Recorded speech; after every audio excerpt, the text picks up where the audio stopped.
Welcome back to Damn Parenting. I'm your host, Eva, and I'm glad you are here. There's a moment no one prepares you for, and it's not in parenting books or in integration courses, not even on International Mother Language Day, which is coming up this weekend. Nearly 17 years ago, my best friend became a mother. From a distance, I watched her grow her family, and thanks to modern technology back then, which was WhatsApp and Skype, I was more present in her life than geography would have allowed before. We had messages and video calls and photos, and I watched the small years unfold from afar, the first steps, the first words, watching my friend grow into motherhood, into matrescence. And then came school, not just the building, a shift. When our eldest started school, something subtle changed. The stories that once belonged entirely to home began arriving from somewhere else. When our eldest started school, those stories began. And she would sit at the table trying to follow along. She struggled with the language, and yes, it really hadn't mattered before because she had the children at home. She was their world. Until one evening, her son told his first joke. Her husband laughed. Her daughter laughed. She didn't get it. And she said it was like a wall of air slapped her whole body. She walked away from the table. She texted me in tears. After mothering these children for years, she suddenly felt like she was losing access to them. She tried. She did those obligatory language courses for the new residents. She studied and she practiced, but the language just didn't land. And now her child was somewhere new every day, learning, absorbing, growing vocabulary at exponential speed. And she couldn't catch up. I remember sitting on the other end of the phone, unable to hold her, unable to fix it, just reading her grief through a screen. Fast forward more than 10 years. Now I'm raising my own little one here in the Netherlands. And for over a year, I was her entire linguistic world. And then life and my own physical limits widened that circle. We had daycare and now school. And at first, it felt fine. We have 2 languages. I even sprinkle in Irish here and there. And I understand context learning deeply. When we renovated our first home, I learned words like plinton, which settled naturally into my mouth, while I couldn't for the life of me remember the word skirting board in English for years. Language grows where it's used. It roots itself in lived experiences. That's why most of my holidays now are with my family, in English immersion, with different accents and lots of experiences. And yet, one day, we sat at the kitchen table and my daughter begins a story. She then stops, turns to her papa, and switches to Dutch to finish, and then turned back to me and said, "I don't know how to say it in English." And even fully aware, fully educated, and fully prepared, it really landed in my body. So I reached out to my friend, and she sent me a voice note saying, "It's going to turn out fine." And that stung, because 10 years ago she was crushed. She was on the other side. And now her children speak English beautifully, and that fear has passed. But in my moment, I didn't need reassurance. I just needed someone to sit in it with me. And that's the thing about this grief.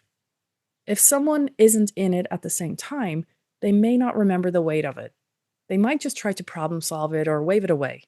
But sometimes we don't need fixing. We need witnessing. So today, ahead of International Mother Language Day, with the help of Mimi, I want to sit in this with you.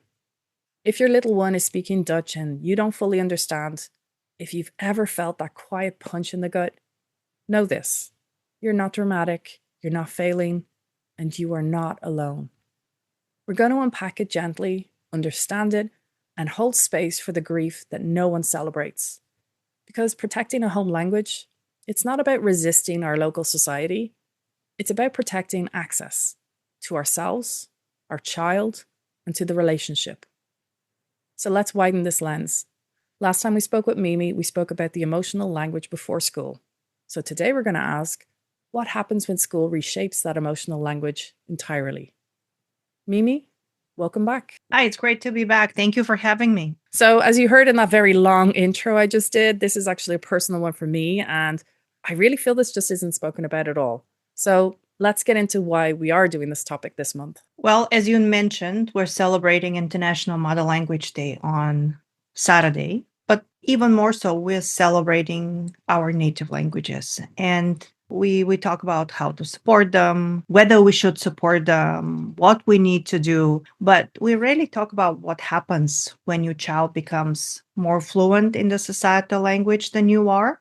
And we rarely talk about the emotional aspect of it. Obviously, we have things that we can do and strategies we can apply, but how about how it makes us feel? What kind of feelings? And I really liked what you said before, how it shows up in our body, because this is so important. Yeah, we've all felt it. You felt it. I felt it. And I think there is a real need to talk about it because it's not just about, and just is again in quotation marks, it's not just about words. It's not about not having the words to say something. It's missing the child, how they experience whatever they're talking about, and how we experience our inability to be able to connect with this emotion in the very moment that they're speaking. And we don't really talk about this fear, if you want. Am I losing something? Am I distancing myself from my child in the process? Am I losing my place? What's happening? So yeah, I also find this is a fantastic aspect to discuss when we approach International Mother Language Day. Okay, so I'm going to ask you a hard thing to do, but can you actually explain to us as simply as possible what actually happens when children start in the local Dutch schools? A lot. School massively increases exposure to this language. And the truth is that it's very, very likely that this language eventually becomes the dominant language in their lives. Because we're not just talking about the academic and linguistic aspect of it, we're talking about friendships as well, which is a huge part of language development, the social aspect of language learning, because it creates a real reason to continue developing this language so you can stay connected with those people. And truth be told, it is virtually impossible to offer this kind of stimulation at home, no matter what you do, no matter how hard you try. Even if you just look at the time aspect of it, how much time your child spends at home, how much time they spend at school. And, when they start school, I mentioned the academic vocabulary, humor, what you mentioned before, friendships, social conflicts, dreaming, thinking, making plans in this language. A lot of things happen. And all of a sudden, their stories start coming from a different place. Not all of them, but a lot of their stories. And they spend so much time at school. So a lot of things happen there. And there are a lot of stories to be told about those hours they spend there. But they often end up coming home in Dutch with time more and more.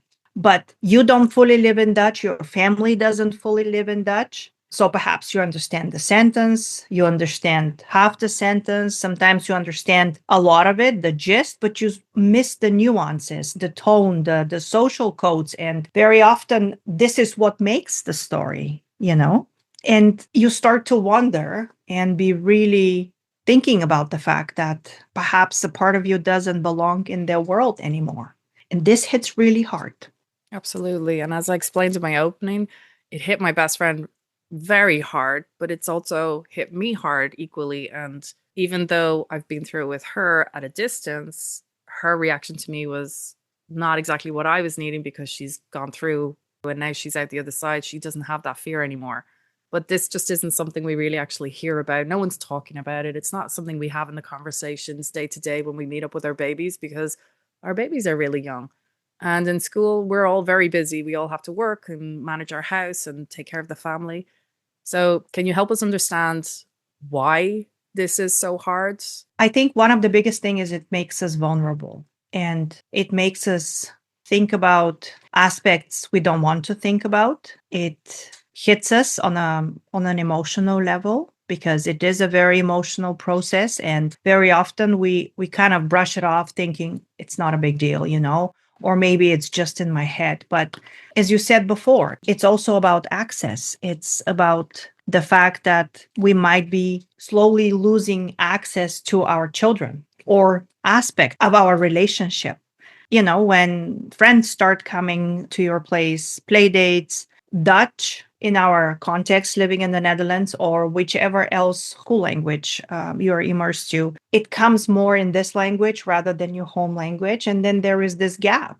You don't hear the whole story. You can't follow all the time. And I personally have this so often with my son. 11, 12-year-olds talking about different things and preteens, and they have important things to discuss and on a different level and with different vocabulary than a 6, 7-year-old.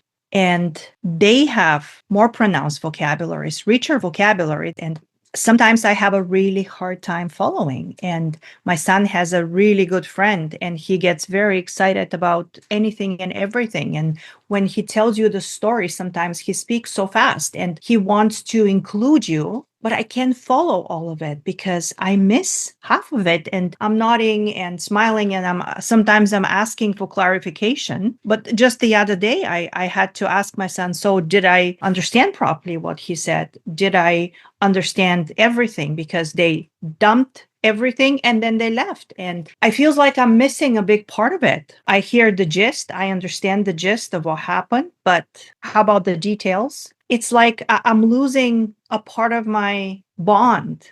It's like pieces are chipping away and I don't see them, and I can't find them. I can't collect them, and I can't piece it back together. And another thing that happens is, it might shake your feeling of authority, because it's the same as when you try to practice with people or try to practice with your partner if they speak the majority language. The dynamic of the relationship changes.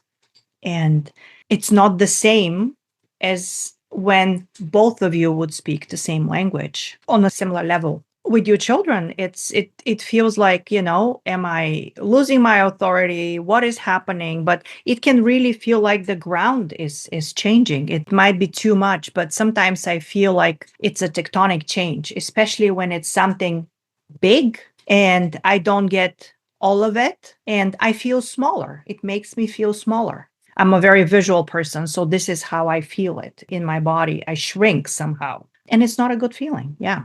You just touched on something there that I want to widen this up to, because the listeners, well, we're not all in the same setup. Some are maybe two parents from the same country now raising their child here in the Netherlands. Some are maybe from mixed language homes, maybe a Dutch parent and an international. And there are also two parents from two very different countries building a family here in a third language environment. Does this affect everyone in the same way? Oh gosh, this is something super, super individual. But I would say everybody experiences things like this differently. And with no disrespect meant, some people don't want to admit to themselves if they have feelings like this, or they try to push them down, which is fine because we all have different ways of coping with life, right? But on some level, a lot of people experience this, how do I say it, like a fear of losing some of their control, or something is slipping, feeling excluded on a very, I wouldn't say superficial level, but feeling excluded without necessarily feeling the grief that you were talking about earlier. Everybody experiences things differently based on their own expectations, based on their own wants and needs, because there are indeed people who are in a host country and they don't think that they need to learn the language. For them, this is not a priority. That's why expectations are different. But I think everybody is affected in some way. Yeah, because it's a developmental shift happening. Because one thing we know for sure in child development, when they are schooled in a different language, around 8 or 9, we do notice a noticeable dip in the home language skills. And I, with my multilingual kids, have also seen it with my son, he's going to be 11 this year. And because when school takes over more and more, the vocabulary gets more academic each year. They learn to do different things with language. Peer relationships intensify. Literacy deepens. This is also very important. Literacy in the societal language. And then we have those parents who don't speak much Dutch, or, as I said, whichever societal language. They miss homework nuances. We don't have much homework now in the Netherlands when they're younger, but later on, when they go into high school, we are faced with a whole host of different issues, being a teenager and having even more academic language. But this is a whole different topic to talk about later on. But yeah, this is where International Mother Language Day becomes very personal, because protecting a home language is not about resisting. This is something that we need to really internalize as people who live in a host country. We want to integrate, we want to belong, at least most of us. And protecting our home language and our home culture has nothing to do with rejecting or resisting the majority or the school language. It has to do with protecting the space that you feel most grounded as a parent. And this is within your home language or the language you're using to raise your child. So you just said there, protecting a home language isn't about resisting the school language. Can you further expand on this? How do we actually implement this at home? Yeah, so those are two completely different domains: protecting your home language and developing the school language. One thing doesn't have to erase the other, regardless of what somebody might say and the different voices that we hear sometimes. We need to continue developing the home language. We need to not abandon it. It's not about fighting the school system. It's not about creating rigid language rules at home. It's not about rejecting the societal language in favor of the home language. It's about having them both live together side by side, hopefully in harmony, and living with it. Because abandoning your home language in favor of the school language is, as we've said multiple times before, it's not the right strategy. And it's definitely not the right strategy for the topic that we're talking about today, because your emotional connection with your child is built in this language. It's built in your native language or whatever home language you use to raise your child in. And when you give up your home language in favor of the school language, for example, you're not going to just change vocabulary. You're not going to switch to different vocabulary that you're using, but you're going to reduce the emotional bandwidth. And this is a big one, in my opinion, because children feel that. We talk about like changing the language strategies at home and adopting one language in favor of the other. And this is not a wrong approach. It's just, it's different for everybody. And whatever language you use with your child, it's always very important to be able to have this emotional connection with your child. Because this kind of language and the emotion, it helps you build the bond with your child. It roots a child. It helps both you and your child stay rooted. The relationship stays stable. And even if branches grow in different directions. Okay, so I just have a question now. We're going to have parents listening with different age kids here. We're going to have babies and toddlers and kids who've just started school. Maybe this would be good just to put in the back of their mind. What if or when this might actually happen? Is there any little tools we could put into a parenting toolbox that you might be able to recommend if we do get to this stage? Sure, I can give you a couple of things that perhaps you can tuck away for later or for right away. For example, one of the things that you can do is create a space where your language leads, where your language is the main actor, let's say. If you, for example, create home language zones and try to see if that works and how it works, and perhaps without any mixing with the societal language. Could it be during car rides or when you're talking about your day at the dinner table? Only your home language zone. And absolutely, if your child has a hard time explaining what they need or what they want to say, or where if they are resisting, you can always create ways to cope, for example, with, okay, you can say this in Dutch because you don't know how to say it. And then you paraphrase for them or ask them to use the language that they have. And if they say, okay, this is stupid, I don't want to do it, ask them to try it out and tell them how you feel. Tell them why you want to make the change, because this is just so, so important. A lot of people underestimate this aspect of explaining to their children why they do what they do, especially when it's something that would require more effort on the part of their child. They might have a hard time completing, or they come home, they're tired. I don't want to do this. It's stupid. I don't need it. Explain to them how this is going to help you, how the situation makes you feel, and why you want to do it. And say something like, for example, this is our language space. Make them feel included and heard. If they say this is stupid, listen to them, listen to what they're saying. Again, be vulnerable. I find sometimes we tend to underestimate with our children letting them see how we feel and that we're just as human and that we struggle just as much as they do with different things, perhaps with the same things, but telling them why you're doing what you're doing or what you want to do is a big one that you need to keep in mind. And an important thing, this is a give and take situation, right? It's not that you want them to do what you want them to do.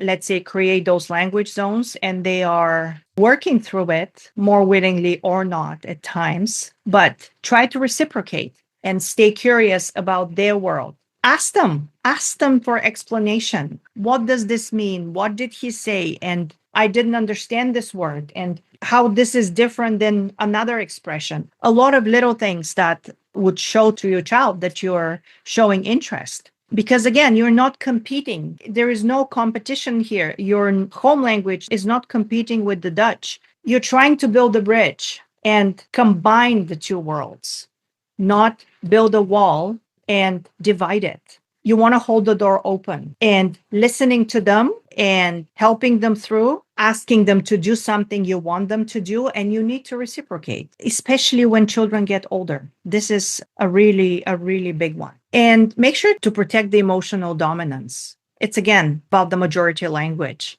Do you need to improve your Dutch or whatever the majority language is, the language of schooling for your child? Yes, we need to be honest. This is always helpful.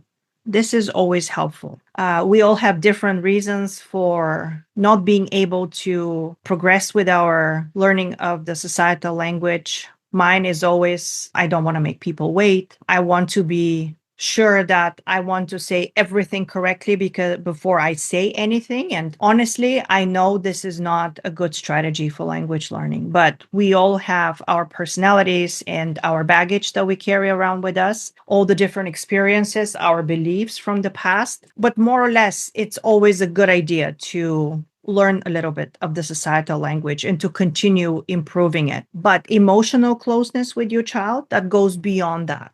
Because children bond through warmth, emotional safety, all the things that you share together. And as I said, you or your home language do not need to compete, but you do need to stay emotionally anchored.